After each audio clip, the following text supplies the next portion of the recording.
You are 16 years old, standing barefoot in snow outside a longhouse, and the man inside has just agreed to consider making you something that most Norse warriors are afraid to stand next to in battle. You don't know that yet.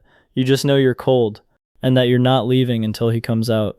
Most people think berserkers were madmen, unhinged, broken, something that happened to weak minds on bloody fields. They're wrong. Berserkers were made, deliberately, systematically, one level at a time. They were the personal guard of kings. They stood at the prow of longships. Entire armies faltered when they appeared on the field, not because they were crazy, but because they had become something outside the normal rules of men. This is how that happened. This is your life at every level of the Viking Berserker rank. Level 1. The Chosen Boy. You've been in 3 fights this year. You lost 2 of them badly. The third one, you didn't win either, but you got back up 4 times when any sensible person would have stayed down. And a scarred man with wolf pelts across his shoulders was watching from the edge of the crowd. He didn't cheer. He didn't react at all. He just didn't walk away. In the sagas, the Ynglinga saga, the Haraldskvæði Kraka, the selection of berserker candidates isn't random. It never was. They looked for boys with something specific. Not the biggest, not the most skilled. Something harder to name. An edge. A refusal. A capacity for controlled chaos that most parents tried to beat out of their sons before it got them killed. In you, they see something worth keeping. He comes outside eventually. He looks at you for a long time without speaking. Then he says 4 words. Come back. Tonight. Alone. He doesn't tell you what you're being chosen for. That's not how this works. You go home. You don't sleep. And when darkness falls, you go back. Level 2. The Outer Ring. For the first 3 months, you don't sleep inside. You eat after everyone else has eaten, whatever is left. You run until your legs fail, and when you collapse, they wake you before the sun is up and you run again. There is no explanation for any of it. You learn quickly that asking questions marks you as someone who isn't ready. The Ulfednar, the wolf warriors, are documented in the Haraldskvæði poem and the Vatnsdæla saga. They wore wolf pelts, not bear skins. They were the entry point into the animal warrior tradition, the beginning of something. You don't know the name for what's happening to you. You just know that the things you thought you needed, warmth, sleep, the approval of people who knew you before, you need them less every week. That's not an accident. They know exactly what they're doing. They are taking the boy apart, carefully, piece by piece. Not breaking him, rebuilding him from a different foundation. On the 40th night, a wolf pelt is placed in front of you without ceremony. Nobody says well done. Nobody says congratulations. The scarred man just says, now the work begins. Level 3. The Animal Mask. Your trainer sits across a fire from you and tells you something that takes a moment to understand. The name your mother gave you, the one your father used when he was proud of you, belongs to a farmer's son. That person is not useful here. That person will get you killed. The warrior you're becoming needs a different self, a real self, the one underneath the one you were taught to show the world. The Old Norse word is hamisk, shape-shifting, taking on an animal form. Scholars who studied Norse religion, including the historian Hilda Ellis Davidson, documented that this wasn't metaphor. It was understood as a genuine spiritual transformation. The bear, the wolf, these weren't symbols you wore on your chest. They were identities you inhabited. The animal became your alternate self, the thing that emerged when the man stepped aside. This was tied to Odin himself, a god who transformed, who sent his spirit into other forms, who chose warriors the way a wolf chooses which prey it will chase. You are given an animal name and ritual. You speak it aloud in front of the others for the first time. Something in the group shifts. They look at you differently, not with warmth, with recognition. You haven't gone berserk yet. You haven't even been near a real battle. But for the first time, you can feel something underneath your skin that wasn't there the year before. And here is the thing nobody warned you about. It doesn't feel wrong. Level 4, First Battle Fury. The raid is on a coastal settlement 3 days march north. Before the march, there is drumming. There is chanting. The older ones have a look in their eyes that you've started to recognize. Distant, inward, like they're already somewhere else while their bodies are still standing here. Then the march. Then the shoreline. Then the signal. What Snorri Sturluson recorded in the Prose Edda, what the Egils saga describes in detail, the berserksgangr, the berserker state, begins with trembling, teeth chattering, face flushing, a heat that starts in the chest. Then something opens up. Researchers have argued about what caused it. Some point to extreme adrenal conditioning, years of stress training, producing a body that responds to threat in ways others simply can't. Some have proposed ritual use of psychoactive substances. That debate is still open among historians and has never been definitively settled either way. What you know is what you experience. You come back to yourself standing in a field. Your shoulder is bleeding from a wound you never felt.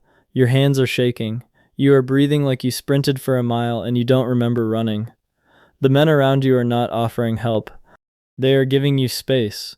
The specific, careful space men give to things they respect and don't fully trust. Your trainer finds you. He looks at the wound on your shoulder. He says nothing. He nods once. That single nod is worth more to you than anything anyone has ever given you in your life. And that fact alone should terrify you. But it doesn't. Level 5. The King's Warband. You eat at a real table for the first time in 2 years. The sources are clear on this. Ynglinga, the Haraldskvæði, King Harald Fairhair of Norway, kept berserkers as his personal herd, his royal warband. They stood at the prow of his ships. They were deployed as shock troops. But more than that, they were a psychological weapon. Their presence alone on a field could change the calculation of men who had never faced them and had heard enough stories to know they didn't want to. They were paid. They were fed at the king's table. They held a rank that ordinary warriors, men who had fought their whole lives by traditional rules, could not touch. A Jarl who 2 years ago would not have looked at you directly now watches you carefully when you move through a room.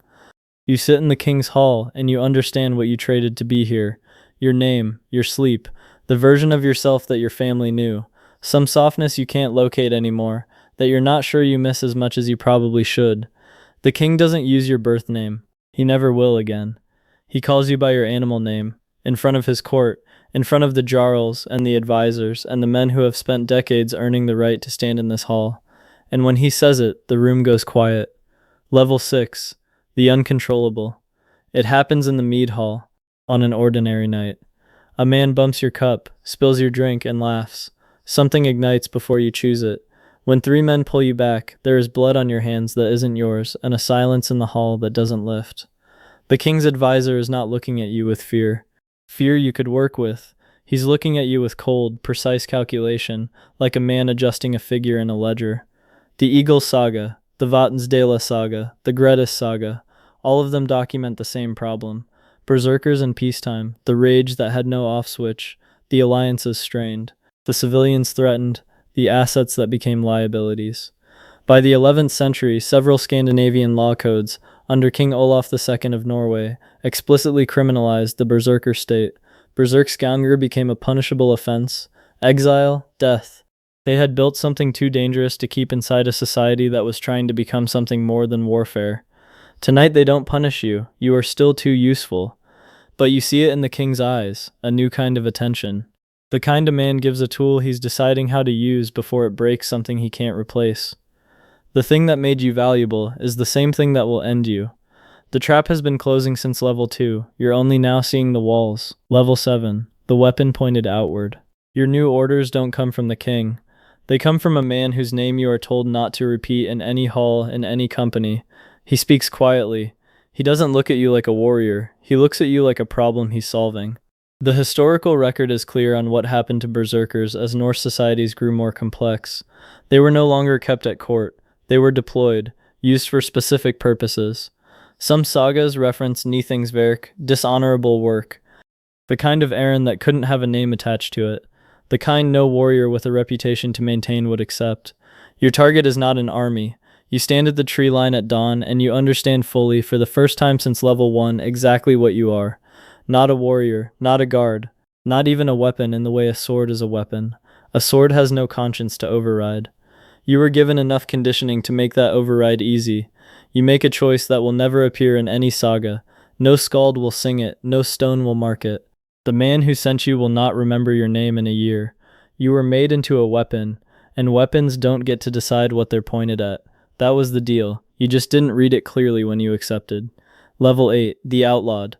There is no trial, no accusation spoken aloud, no confrontation in the hall, no chance to answer. One morning your weapons are gone from where you slept. A boy, young, maybe 15, is standing outside holding a cloak. He says the king told him to say that you walked south at dawn. You understand. Utlagi, the outlaw. In Norse society, this was not simply punishment, it was erasure. An outlaw lost every legal protection. could be killed by any free man without consequence, was exiled from every settlement, every hall, every fire. It was, in law, a form of death. The sagas record it happening to berserkers who became inconvenient, men too dangerous to keep, too well trained to simply dismiss, too volatile to be allowed near anything that needed protecting. You take the cloak, you walk south. The forest doesn't have your name. The forest doesn't care what you became or what you gave up to become it.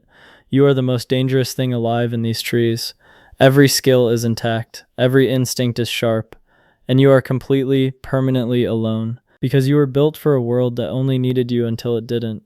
You sit with your back against an oak that was standing when your grandfather was born.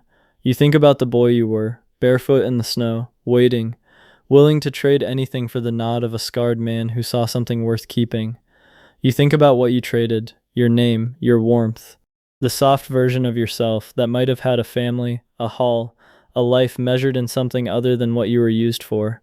You try to remember if there was a moment you could have stopped, a door that was still open. You can't find it. Somewhere behind you, days of walking behind you, in a hall you will never enter again, there is a boy, maybe 16, maybe younger.